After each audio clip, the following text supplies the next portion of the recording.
Chapter 19 is concerned with international expansion and globalization strategies. For some companies, international expansion and globalization have become a vital aspect of strategy development. They present new opportunities to generate extra value, which deserves exploration. They may also entail increased competitive risk.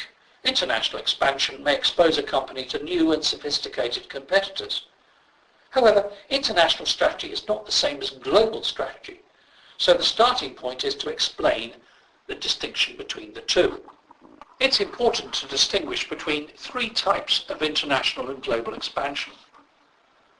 Number one, international, where a significant proportion of an organization's activities take place outside its home market, but it is still the domestic market that is the prime focus of strategy. Number two, multinational, where a company operates in many countries and varies its strategy country by country. And number three, global, where a company treats the world as one market. Significantly, each of the three areas implies a different form of international expansion strategy. Within this definition, let's now explore the development of international trade and investment. Theories of international trade identify the role of government in encouraging international investment. They also help companies select which countries offer the best international prospects. A number of theories can be usefully identified. Some theories concentrate on trade barrier reduction and company economies of scale. Two theories are particularly useful: Porter's diamond of national competitive advantage and the World Bank's theory of limited state intervention. With regard to international institutions, the International Monetary Fund, the IMF, oversees international payment.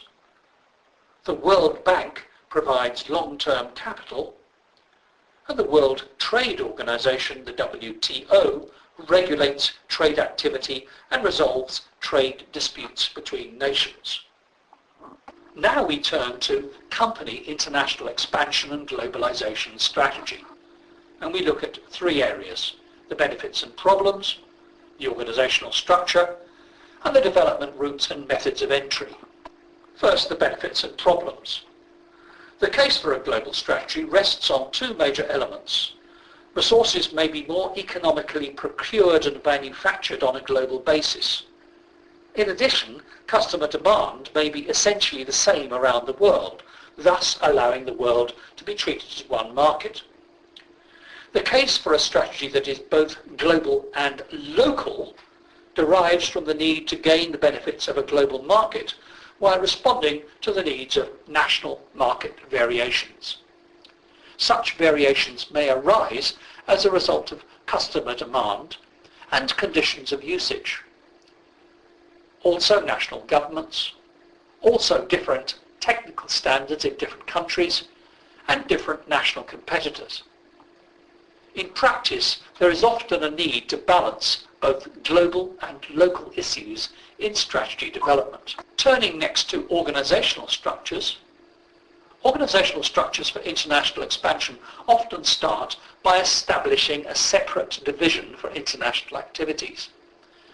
As such activities grow in importance, they may then be reorganized either into a geographical area structure or one based on product divisions.